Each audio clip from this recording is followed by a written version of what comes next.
Alabado sea Jesucristo, siempre sea alabado. ¿Cómo están ustedes? Estamos aquí en nuestro curso. Bienvenidos al curso de Mariología. Ya llevamos casi una semana hablando de la Virgen Santísima. Ya llevamos casi una semana meditando y profundizando, haciendo teología, o sea, reflexionando sobre nuestra fe, tratando de entender nuestra fe. Y estos días, toda esta semana, la hemos dedicado a los fundamentos de la Mariología. Vamos a fundar la Mariología, y ya lo hicimos los días pasados, en la Sagrada Escritura. Hemos visto a María en las Sagradas Escrituras, en el Antiguo y en el Nuevo Testamento.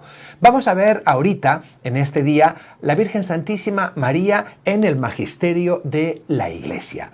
Antes de empezar, vamos a invocar al Espíritu Santo.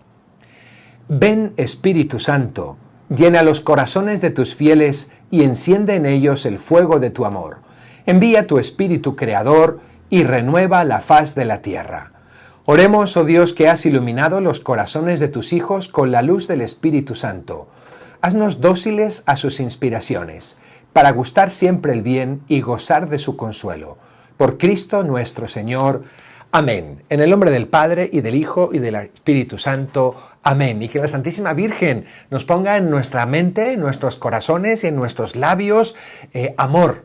Mucho amor a nuestro Señor, que mirándola a ella, amemos mucho a Dios nuestro Señor. Como les decía hace un momento, hoy vamos a tratar de explicar, o por lo menos exponer un poco, lo que dice el Magisterio sobre la Santísima Virgen.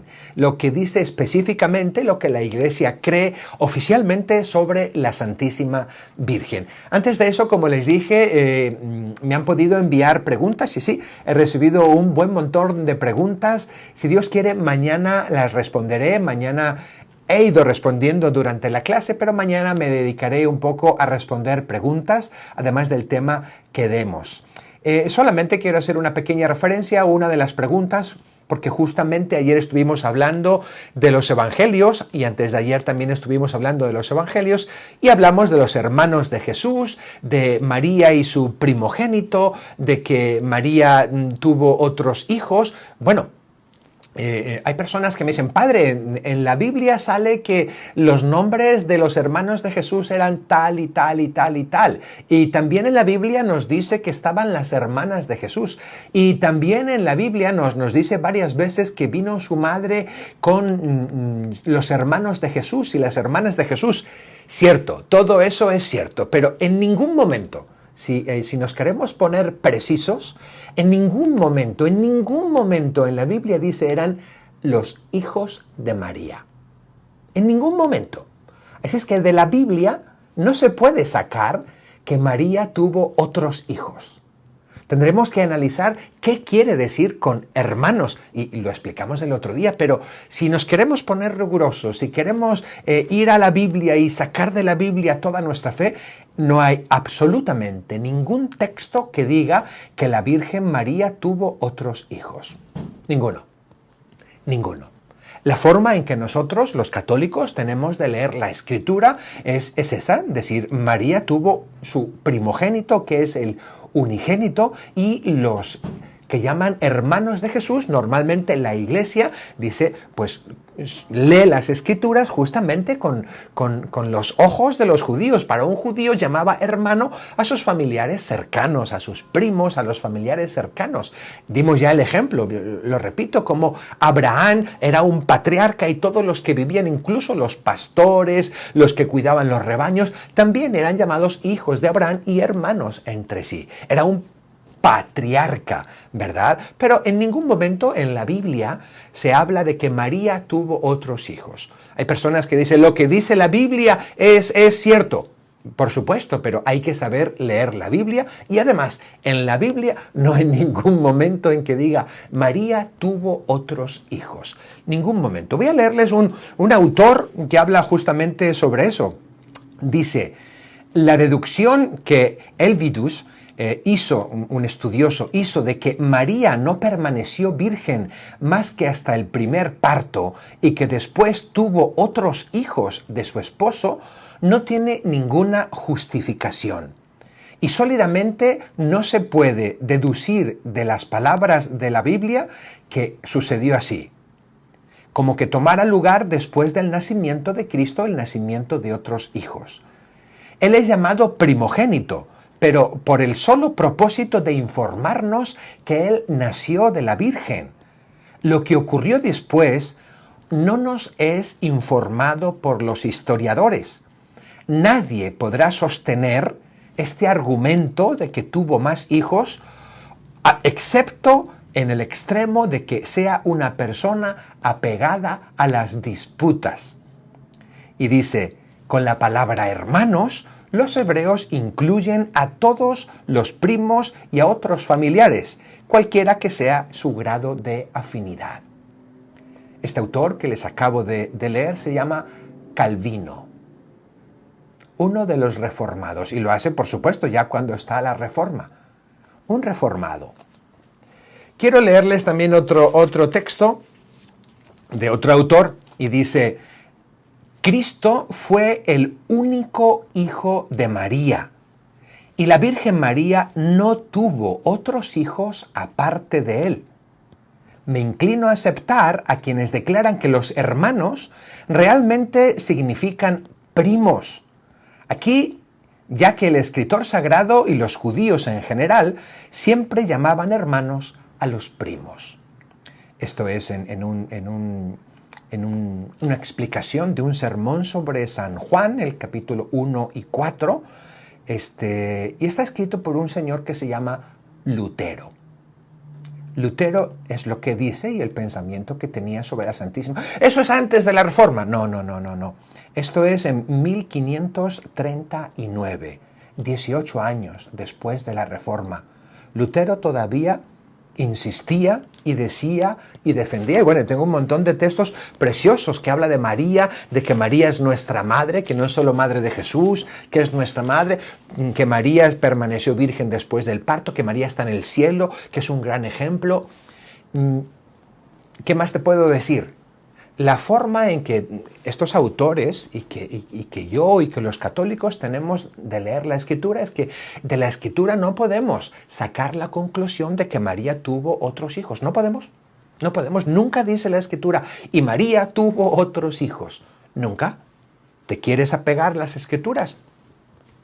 Apégate. Y nunca podrás decir, María tuvo otros hijos. La Iglesia lee, como Lutero y como Calvino lo lee, que hermanos se refiere a primos, a familiares cercanos. Y siempre lo ha leído así, ¿verdad? Siempre lo ha leído así. Así es que este asunto de los hermanos y de los primos de Jesús realmente no es tan importante. El asunto más importante es la forma que tenemos de acercarnos a las Escrituras. ¿Cómo leo las Escrituras? ¿Cómo entiendo las Escrituras? Porque de la manera en que yo entienda las Escrituras, un mismo pasaje, una persona puede entender que tuvo otros hijos y otra persona puede entender que no tuvo otros hijos. Entonces, ¿cuál es el que está cierto? Bueno, yo me inclino a pensar lo que ha pensado la Iglesia y los creyentes durante 2000 años. Durante 2000 años. Lo que han pensado incluso los reformadores durante muchos años y siglos. Esta nueva tendencia de decir que María tuvo otros hijos es muy nueva. Es muy nueva y no tiene realmente un fundamento teológico ni un fundamento escriturístico. Bueno, espero haber respondido sencillamente a la pregunta. Yo no quiero convencer a nadie, simplemente estoy explicando mi fe.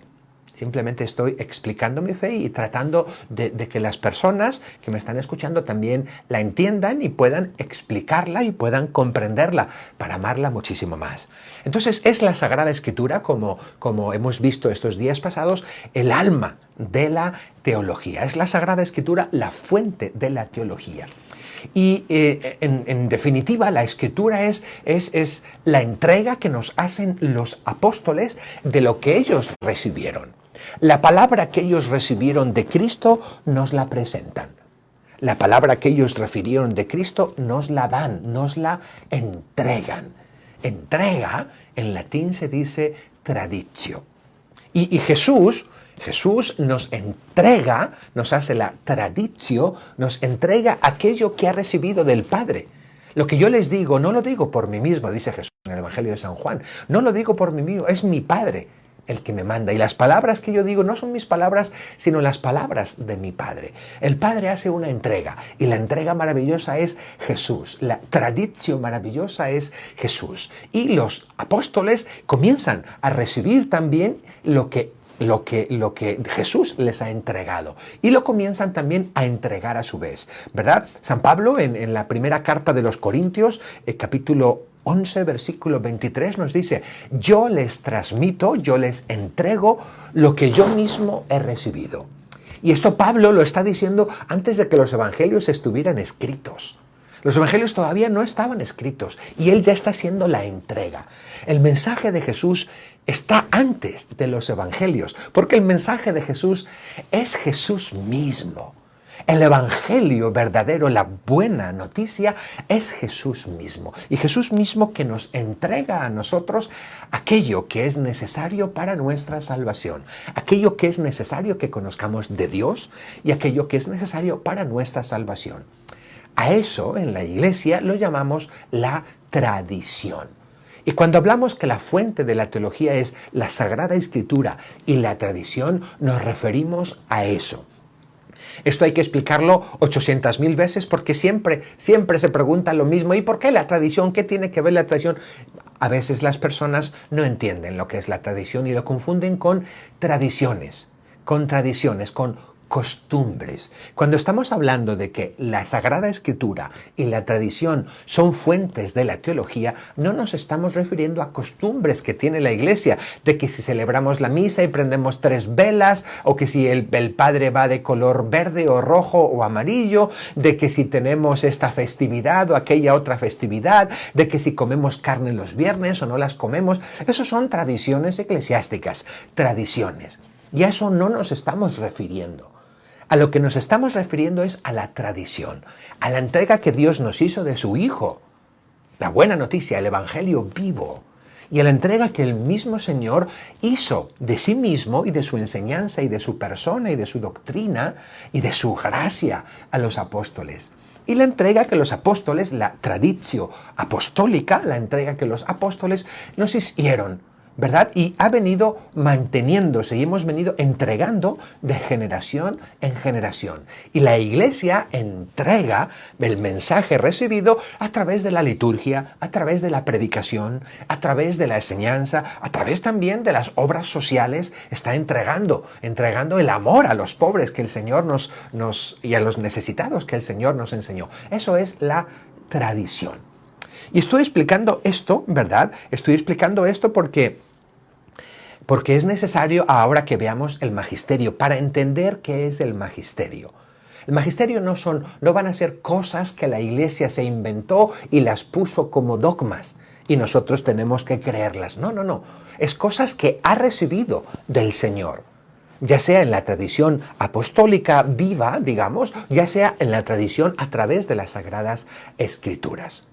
Por supuesto, la tradición jamás va a estar en contraposición con la Escritura. La tradición no va a aumentar absolutamente nada a la revelación. La tradición no va a sustituir para nada, ni va a agregar, ni va a disminuir nada a la revelación de Dios nuestro Señor. Lo que hace la Iglesia es decir, bueno, hemos recibido este tesoro. Es como si la Iglesia, un ejemplo, es como si recibiéramos en herencia, digamos, como si recibiéramos en herencia o en don gratuito una enorme mina. Esta mina es para ti. Bueno, cualquier persona que tiene una mina, ¿qué es lo que hace? ¿Qué es lo que hace en una mina? Excava buscando ¿qué? Pues buscando lo que haya. Si es una mina de diamantes, buscando los diamantes. Si es una mina de oro, buscando el oro. Y ahí durante 2000 años, la Iglesia ha estado excavando en ese tesoro maravilloso que el Señor nos ha entregado. No es que la Iglesia haya cavado en otros lugares.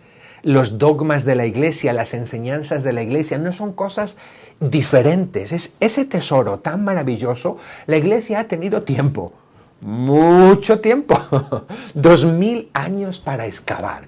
Y ahí han estado los teólogos excavando, y han estado los santos excavando, y ha estado el pueblo de Dios excavando, y han estado los obispos excavando y buscando bellezas y gracias y riquezas maravillosas de lo que el Señor nos ha entregado.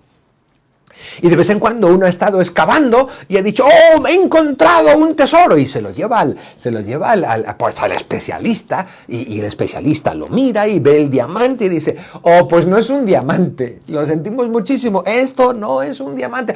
¡Pero que sí, que brilla como un diamante y que tiene! Lo sentimos, esto no es un diamante.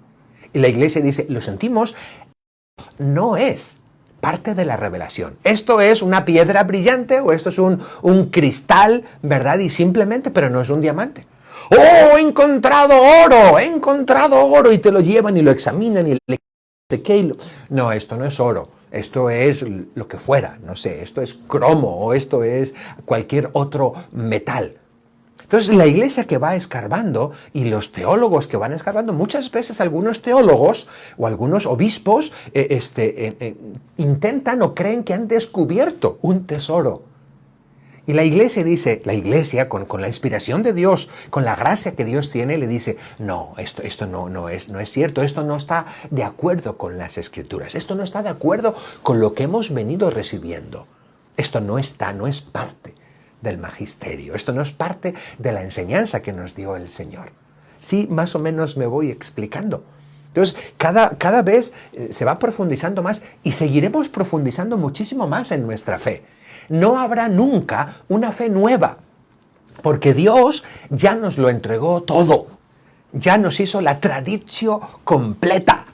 Nos hizo la entrega completa, que es Jesús. Jesús es la última palabra, es la única palabra, es la culminación de la palabra de Dios nuestro Señor. ¿Ok? Eso es bien importante que lo entendamos, porque si no entendemos esto, el resto de los dogmas diremos, pues bueno, se la inventó la iglesia y no tendrá ningún sentido. No, la iglesia no se inventa nada. La iglesia va descubriendo bellezas, a veces escondidas, ¿verdad? Pero de algo que ya nos ha entregado el Señor. Ya nos lo ha entregado. Esa mina ya nos la ha entregado. Y nos toca a nosotros, bueno, como lo mismo que les dijo a nuestros primeros padres en el paraíso, crezcan, multiplíquense. Pues en la entrega de la palabra nos ha dicho, medítenla, conózcanla, reflexionenla, profundícenla, lleguen a descubrir toda su belleza. Y eso es lo que hacen los teólogos, eso es lo que ha hecho la Iglesia y los santos durante 2000 años. Bien, con esa introducción vamos a ver la parte de la mina, de esa mina maravillosa que corresponde a la Santísima Virgen María, que por otra parte es la parte más preciosa de la mina. María es el culmen de la creación. Y me estoy adelantando, no quiero yo adelantarme sin dar los fundamentos. Bueno, voy a esperarme un poquito porque no voy ahora a explicar todo, ¿verdad? Y lo mismo, hay personas que me preguntan, en las preguntas que me hacen un montón de preguntas y algunas preguntas incluso fuera de Mariología. Yo no puedo explicar todo, tengo el tiempo limitado y también tengo una mente limitada, yo soy limitado. Y aunque conozca y ame mucho a la Virgen María y mi fe, también soy limitado. Soy limitado en tiempo, soy limitado en paciencia, soy limitado en conocimiento, soy limitado en inteligencia. Bien, pero no les vengo a hablar de mis limitaciones, vengo a hablarles de la Virgen María. Vamos a ver dos puntos en esta clase. El primer punto va a ser algunos documentos del magisterio de la Iglesia sobre María, sobre la Virgen María. Y el segundo punto vamos a detenernos en uno de esos documentos que es una parte del Concilio Vaticano II.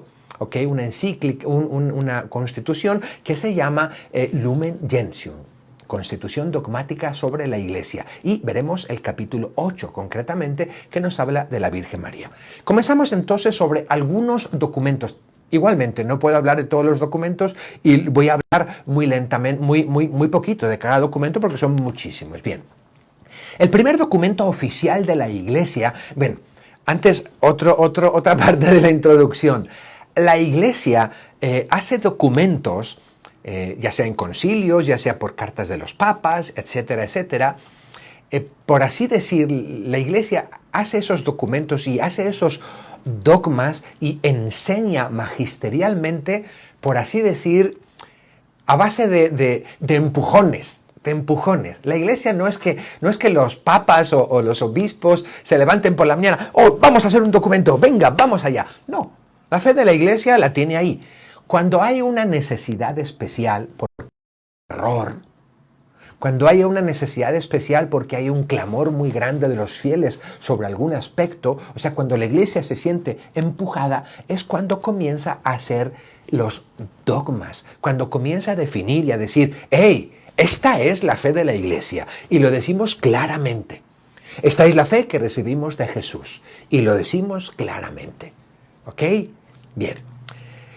El primer documento del que quiero hablarles es el Concilio de Éfeso, allá por el año 431. Ese concilio es un concilio sobre todo cristológico, nos habla de Cristo. Hay problemas en tiempo de este concilio por un arzobispo de Constantinopla. Constantinopla era la capital del Imperio Romano de Oriente, Roma era la capital del Imperio Romano de Occidente, y pues bueno, eran las dos grandes ciudades, ¿verdad? Ciudad patriarcal, ambas de las dos. Y el patriarca de Constantinopla era muy poderoso, era muy importante. Y el patriarca de Constantinopla empieza a enseñar que Cristo no tenía dos naturalezas. Que Cristo no tenía dos naturalezas. Entonces, el concilio es un concilio eminentemente cristológico y dice ese concilio, no. Cristo tenía dos naturalezas. Era una sola persona con dos naturalezas. Era una sola persona que era verdaderamente Dios y verdaderamente hombre. Eso es lo que enseña ese concilio en cuanto a Cristo. Y en cuanto a María, respecto a María, la consecuencia que sacaba este arzobispo, Nestorio, es, bueno, María es simplemente madre de un hombre. Lo que nace de María es madre de un hombre. Ella es madre de Cristo solamente como hombre. El concilio dice, de eso nada. María es madre de todo lo que ha nacido. Y lo que ha nacido ahí es un hombre verdadero y es un Dios verdadero. ¿Ok? Es la primera gran definición de María y es el primer gran título de María, no solo en cuanto a que es el primero en el tiempo, sino es el primero porque es el más grande y más absoluto y del cual vienen los demás. María es considerada Madre de Dios. María es Theotokos. María es la Theotokos, o sea, la Madre de Dios. Concretamente, María es la que pare a Dios, la que hace parir a Dios. Bien, entonces María es la madre de Dios porque es madre del único que nace ahí. Y el que nace tiene una naturaleza humana y una naturaleza divina. Es verdadero Dios y verdadero hombre. Entonces María es de un verdadero Dios y un verdadero hombre. ¿Sí? En ese sentido decimos María es madre de Dios, en el sentido pleno. Es totalmente madre de Dios, porque es madre de Jesucristo, que es Dios verdadero. Voy rápido. El segundo documento es también de otro concilio, del concilio de Constantinopla, en el año 553. En ese concilio se define que María es siempre virgen, aiparcenos. María es la siempre virgen. ¿Ok? Siempre virgen, que quiere decir que es virgen antes, virgen durante y virgen después del parto. Y lo toman como consecuencia de la Sagrada Escritura, como lo vimos el otro día. El segundo concilio de Nicea, en el año 787, habla sobre la veneración de las imágenes. Hubo justamente otro empujón a la Iglesia, hubo una corriente dentro de la Iglesia, una corriente llamada iconoclasta, que quemaban las imágenes. ¿Les suena esto? ¿Les suena esto? Algunas personas me han escrito y me dicen, es que mi hermana me está quitando los cuadros de la Virgen y los está tirando, o es que no sé qué. Bueno, eso se llama iconoclasta, una persona iconoclasta. Gracias a Dios no los queman, ¿verdad? Y justamente por ese empujón dice, por supuesto, el concilio de Nicea dice, se pueden venerar las imágenes. Por supuesto, personas de aquel tiempo, del 787, y las personas de hoy, y yo, por supuesto, no soy tan menso. Tengo cara de menso, pero no soy tan menso, y yo sé que eso es papel. Yo sé que eso es papel, por supuesto. Oye, no soy tan menso. Y sé que la otra imagen es madera. Por supuesto que sé que es madera. Y sé que la otra imagen es plástico. Y por supuesto que sé que es plástico, y si la miro por abajo dice Made in China, hecho en China, ¿verdad? Por supuesto que sé eso, y que ha sido hecho con plástico, por supuesto. Pero esas imágenes son representaciones justas. No voy a extender porque no estoy explicando la veneración de las imágenes, ya tocará después, pero es lo que dice el concilio. Son imágenes que podemos tener. Padre, que el Señor prohibió. Bueno, tenemos que leer a la luz de Cristo. Recuerden, la Escritura se entiende a la luz de Cristo. Cristo es el centro. Fíjate que ese mismo que pidió que no se hicieran imágenes, luego pide que se hagan unos ángeles para el Arca de la Alianza. Y luego pide que se haga una serpiente. Y que los que miren la serpiente se van a salvar. Una serpiente. Podría haber dicho otra cosa, pero una serpiente. Y ese mismo, y esto es el punto desde donde tenemos que mirar, ese mismo que prohíbe las imágenes, claro, cuando uno piensa que esa imagen en sí tiene poder. Yo no pienso que esta imagen tiene poder. Yo no pienso que una imagen de la Virgen Made in China tiene poder. Yo pienso que Dios tiene poder y que Él puede manifestar su poder a través de esa imagen. ¿Quién soy yo para decirle a Dios cómo tiene que hacerle? Si Él quiso usar una serpiente para manifestar su poder de sanación y de curación, ¿quién soy yo para decir que se equivocó? Pero vuelvo.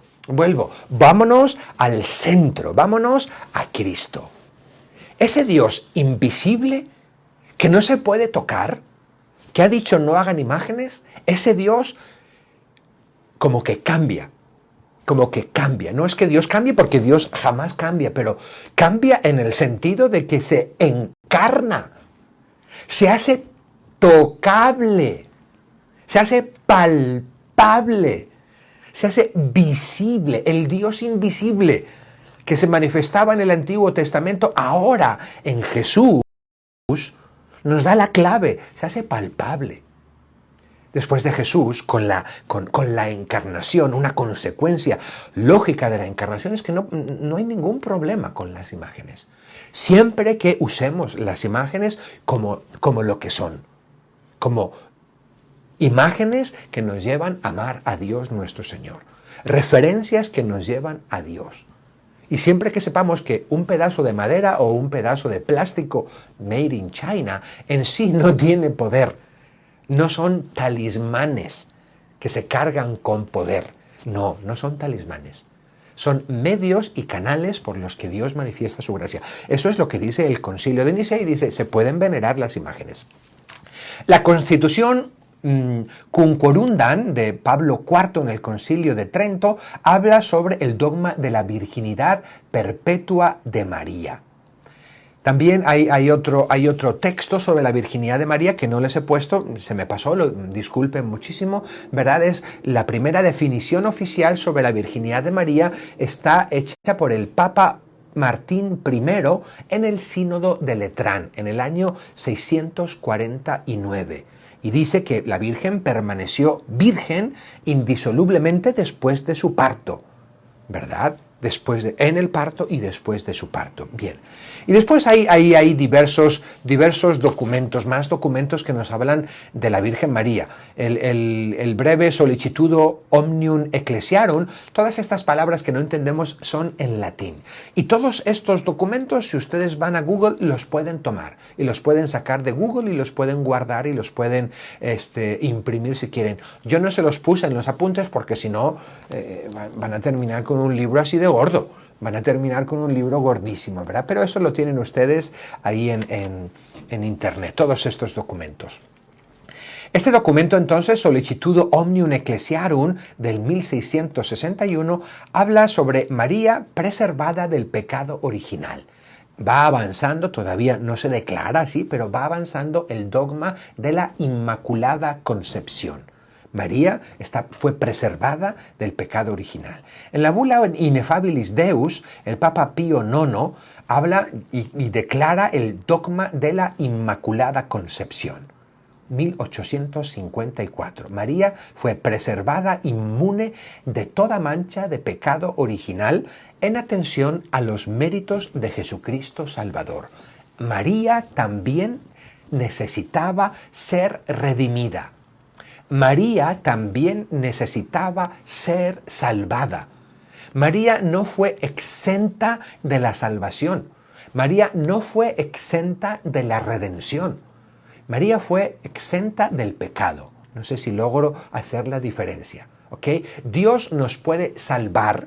Dios nos puede redimir del pecado, ¿verdad? Es como un niño, ¿verdad? O una persona que se cae a un hoyo y se cae a un lugar muy peligroso, ¿verdad? Y se cae y viene alguien y lo saca del hoyo. Lo saca del hoyo y lo pone en el camino. Bien, esa es una manera de ayudar a las personas y de salvar a las personas. Otra manera es, cuando tú ves que esa persona va al hoyo, es decir, no, cuidado, te preservo de que caigas. Te estoy salvando del hoyo, sin que hayas caído al hoyo. No necesitas caer al hoyo para que te salve del hoyo. Ese es el dogma de la Inmaculada Concepción. María fue redimida, necesitaba redención como todos y cada uno de nosotros, pero fue redimida de otra manera. Nosotros nos redime a través de la fe que recibimos en el bautismo, que por medio del bautismo nos viene la gracia de la redención que Cristo consigue por su pasión, muerte y resurrección. Cristo, padeciendo, muriendo y resucitando, nos da la salvación. Esa salvación nos llega a través del bautismo que nos regenera y nos justifica, ¿verdad? Y así es como nosotros recibimos la salvación, nos limpia ese bautismo de cualquier pecado. La Virgen Santísima fue redimida antes de pecar. Dios no permitió que pecara. Dios los méritos de su pasión, muerte y resurrección se los dio a la Virgen María desde el mismo instante de su concepción. Por eso le llamamos Inmaculada Concepción. Ese dogma lo veremos también la semana que viene. Bien.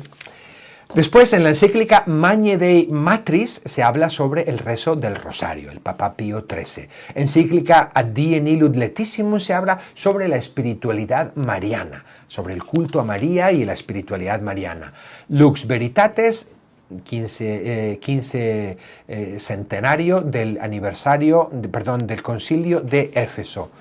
La Constitución Apostólica Munificentissimus Deus habla del dogma de la asunción de María a los cielos, que veremos también la semana pasada. Y así los diversos textos son muchísimos, ¿verdad? La encíclica Ad Caeli Reginam nos hablan sobre la fiesta de María Reina, la encíclica Grata Recordatio nos habla sobre el rezo del rosario, la Constitución Apostólica Lumen Gentium la veremos en un momento, que nos habla también de María, y es un condensado muy bueno de lo que la Iglesia cree sobre la Santísima Virgen. Si tú quieres saber qué es lo que la Iglesia cree de la Santísima Virgen, vete al capítulo 8 de la Constitución Apostólica Lumen Gentium, del Concilio Vaticano II. Ahí está todo lo que la Iglesia cree. Y esto es bien importante y lo veremos mañana. ¿Cuál es la fe de la Iglesia? Aquí porque a veces le añadimos cosas o le quitamos cosas.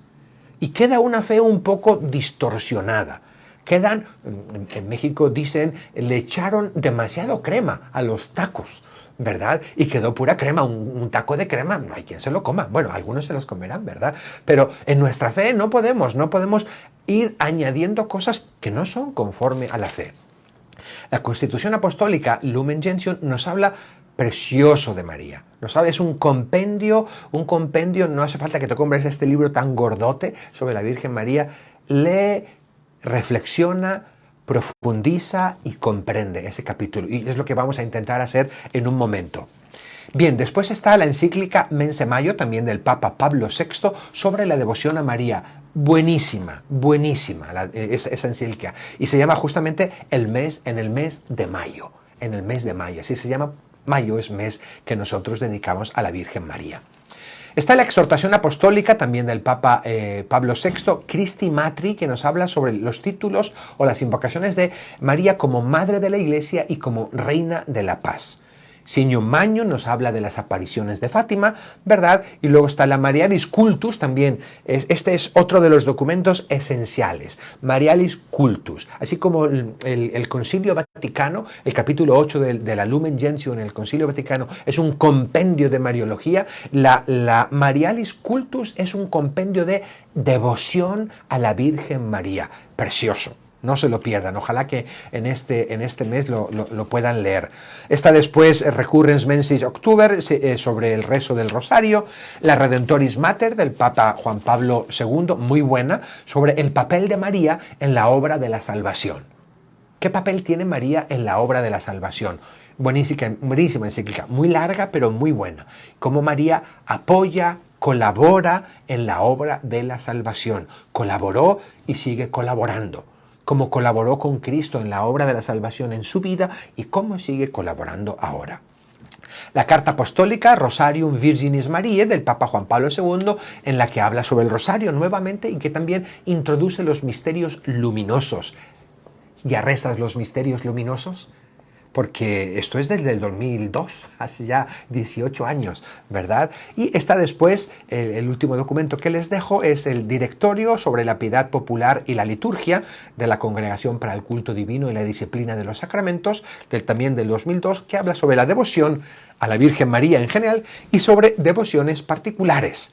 Medalla milagrosa, el Santo Rosario, el Ángelus, el Ave María, los santuarios, eso lo veremos en nuestra cuarta semana. Okay, apenas vamos por la primera semana del curso, en nuestra cuarta semana tomaremos mucha referencia a esto. Segunda parte de esta clase, hemos visto un poco los documentos, lo que dice la Iglesia y dónde pueden encontrar lo que enseña la Iglesia sobre la Virgen María, que después, en la semana que viene, lo veremos en concreto, los dogmas marianos, y dedicaremos cada día a uno de esos dogmas marianos. Voy a tomar entonces en esta segunda parte la encíclica la Lumen Gentium, la Constitución Apostólica Lumen Gentium del Concilio Vaticano II. Bien, y esta encíclica, esta Constitución Apostólica es sobre la Iglesia. La Lumen Gentium es sobre la Iglesia en el mundo actual. Y al final, en el último capítulo, el capítulo 8, se habla de la Virgen María. Durante el concilio hubo discusión, algunos padres conciliares, algunos obispos dijeron, vamos a hacer una encíclica, porque en el concilio se hicieron documentos sobre diversos aspectos, sobre la Iglesia, sobre las religiones, sobre los otros cristianos, sobre la liturgia, sobre el sacerdocio, sobre los religiosos, sobre el mundo, y dijeron, vamos a hacer también una encíclica sobre la Virgen María. Y unos decían sí, otros decían no, y otros decían vamos a incluirla en este documento, otros decían no, vamos a... ¿Verdad? Después de nuestro Señor Jesucristo, obviamente, la criatura más excelente. Bien. Dice justamente en el número 53, dice, les leo este texto porque es hermoso, dice, María es redimida de un modo eminente, en previsión a los méritos de su Hijo, como hemos dicho hace un momento, y está unida a Él con un vínculo estrecho e indisoluble. Está enriquecida con la suma prerrogativa y dignidad de ser Madre de Dios Hijo. Lo más grande que tiene María y de donde le nace todo lo demás es que ha sido elegida para ser madre de Dios. ¿Okay? Madre del Verbo encarnado. Y luego dice el concilio, ella es la hija predilecta del Padre, ella es el sagrario, el tabernáculo del Espíritu Santo. Con el don de su gracia, de una gracia tan extraordinaria de ser madre de Dios, aventaja con mucho a todas las criaturas, celestiales o terrenas. ¿Okay? Pero, aunque las aventaja, sigue estando unida a todos los hombres, a todos nosotros que necesitamos salvación. Bien, el documento sigue, la Lumen Gentium sigue y nos dice en el 54 que va a hablar en ese capítulo 8 de la Lumen Gentium, va a hablar de dos cosas. Va a hablar primero del papel de María en la obra de la salvación de Cristo, esa es la primera parte, que va a ser los números 1 y 2, ¿verdad? Y la segunda parte, la devoción a la Virgen, los deberes que tenemos los hombres, los redimidos, con la Virgen María. Esos son los dos temas que trata este documento. ¿Qué relación tiene María con Cristo en su obra de salvación? Y segundo, ¿qué relación tenemos que tener nosotros, los hombres, con María? ¿Cuál debe ser nuestros deberes para con ellas? ¿Ok? ¿Estamos preparados? Vamos a verlos rapidísimamente. La primera parte, entonces, ¿cuál es la función de María en el misterio de la salvación? ¿Cuál es la función de María? Pues bueno, lo primero que dice el concilio, dice, la primera función es una función esencial y es darle a Cristo su naturaleza humana. La naturaleza humana de Cristo le viene a través de María. Si María recibe la gracia de ser madre de Dios, ella es madre de Dios, es madre de Jesús sin varón. O sea, por así decir, todo su código genético, todo el código genético de Jesús le viene de María. Jesús tendría un parecido físico con María impresionante, tendría un parecido de personalidad con María impresionante, tendría un parecido de comportamiento con María impresionante, porque Jesús recibe su naturaleza humana de María. Bien, María le da a Jesús su naturaleza humana. ¿Ok? María no le da la divinidad a Jesús, claro que no. María no hace que Jesús sea Dios, claro que no. Su divinidad Jesús la tenía desde los siglos y los siglos. Como dice San Juan, en el principio existía la palabra. En arge, en to logos. Logos. Desde el principio existía la palabra. ¿Ok? María le da su naturaleza humana a Jesús. Lo dice ahí en el número 55. ¿Ok? Al tomar de ella la naturaleza humana, el Hijo de Dios. El Hijo de Dios, Jesús, toma de ella la naturaleza humana. Eso es la primera cosa que hace María, como decíamos, la primera función que tiene María en la obra de la salvación. Darle a Cristo su naturaleza humana. Ser el puente o ser la escalera o ser el camino por el que Dios viene a la tierra. Dios viene a ver a los hombres. Dios viene a salvar a los hombres.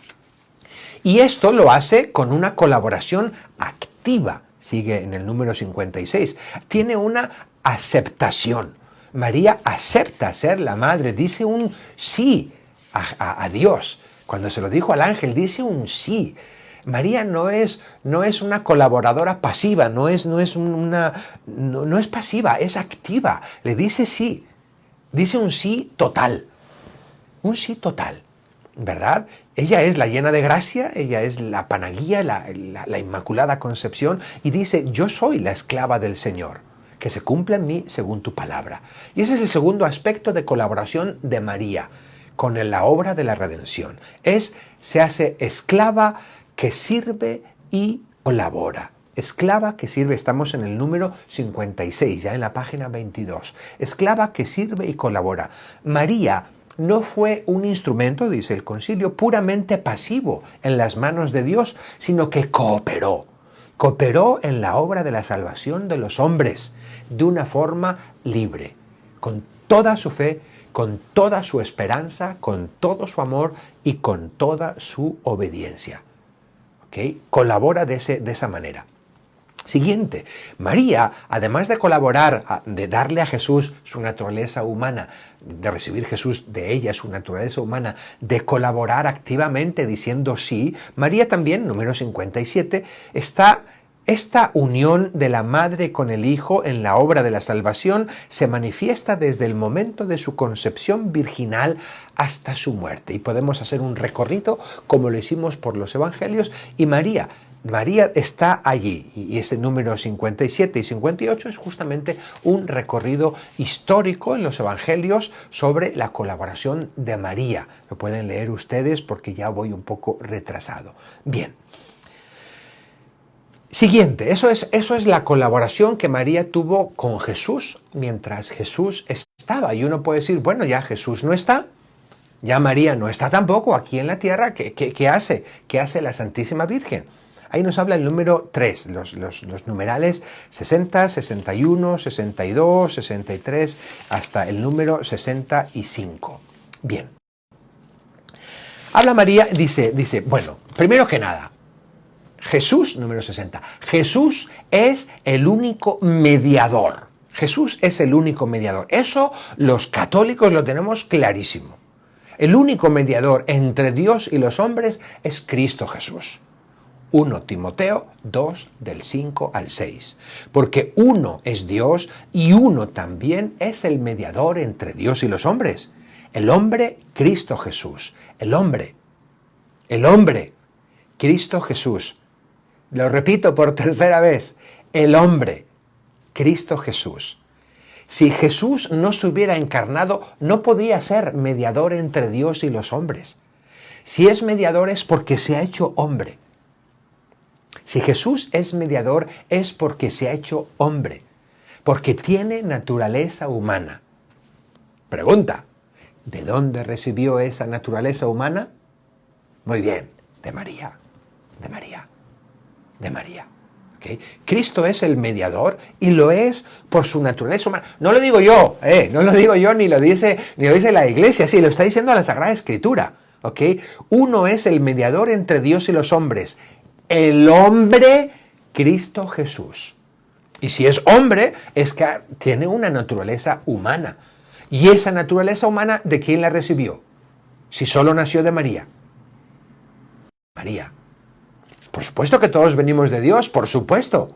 Por supuesto que todos nacemos de Dios, pero nacemos a través de nuestros padres, a través de nuestras madres, y de ellos recibimos nuestro cuerpo, recibimos nuestro físico, recibimos nuestro código genético y recibimos después educación y recibimos un montón de cosas. Con Jesús fue lo mismo. Entonces, el único mediador, que es el hombre, Cristo Jesús, ha recibido su naturaleza humana mediante María. El único mediador ha recibido su naturaleza humana mediante María. ¿Sí? ¿Sí te suena? Y no, esto no es fuera de la Escritura, es totalmente dentro de la Escritura. Entonces, en ese sentido, y el concilio es tan claro, tan bueno, tan dulce y tan comprensivo, que no dice que María es mediadora.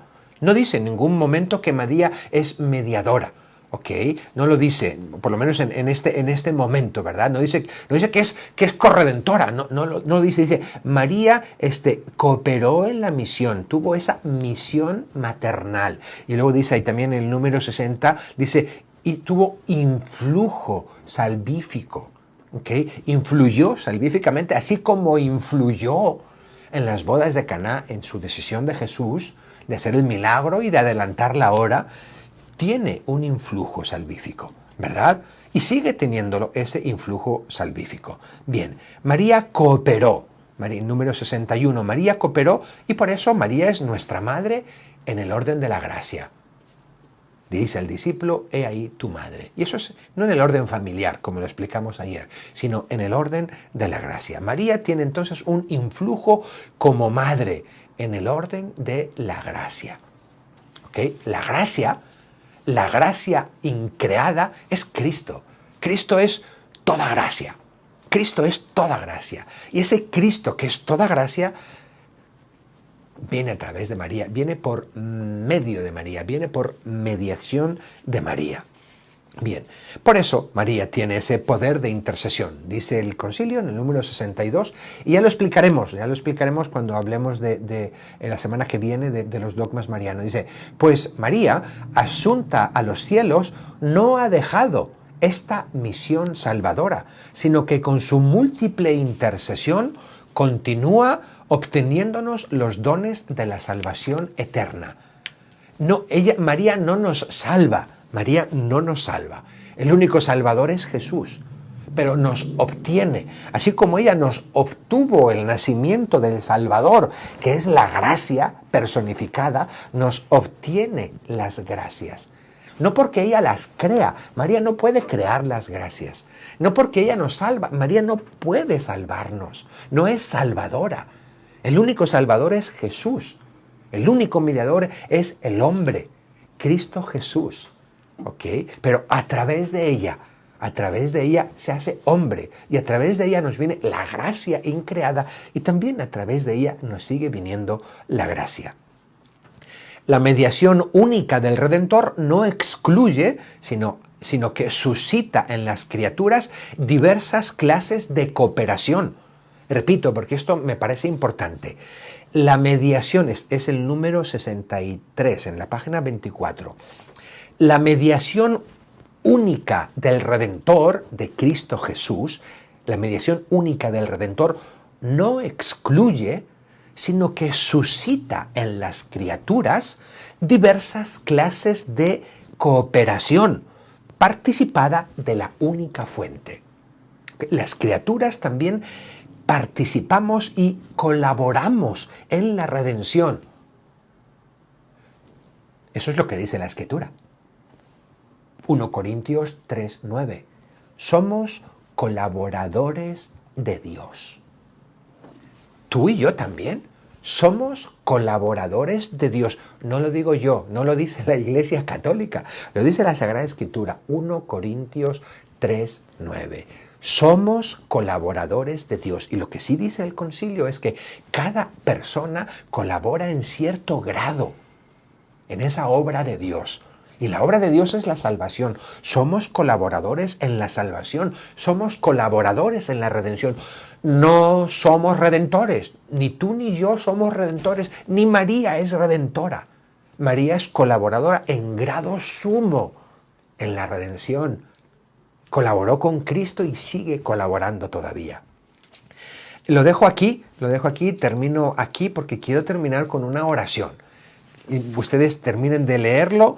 La última parte, y si quieren lo digo un poco rápido, es sobre el culto a María, es en los números 66 hasta el 68.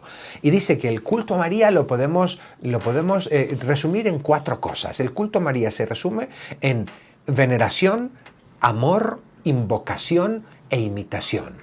Venerarla, amarla, invocarla e imitarla. Eso es la manera en que honramos a la Virgen María. Y eso es lo que nos dice, ¿verdad? Y es la manera en que, de vuelta, cumplimos la Escritura.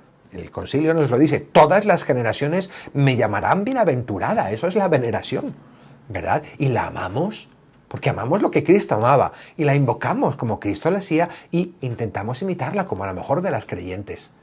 Esto es en lo que resume el culto a la Virgen María la Iglesia. Y luego lo va explicando.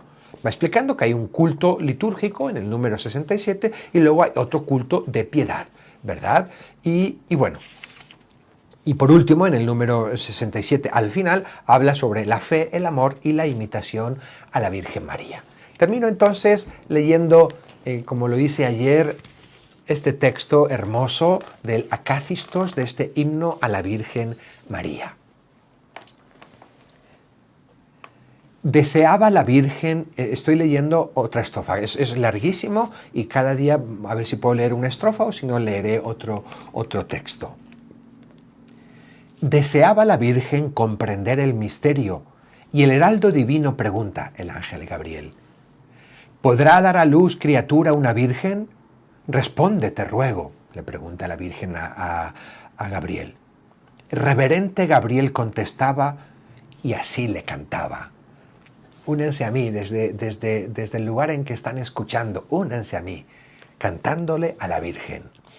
Salve tú, guía al eterno consejo, salve tú, prenda de arcano misterio, salve milagro primero de Cristo, salve compendio de todos los dogmas, salve celeste escalera que Dios ha bajado, salve, oh puente que llevas los hombres al cielo, salve de angélicos coros solemne portento, salve de turba infernal lastimero flagelo, salve inefable la luz alumbraste, salve a ninguno dijiste el secreto, salve del docto rebasas la ciencia, salve del fiel iluminas la mente, salve, Virgen y Esposa.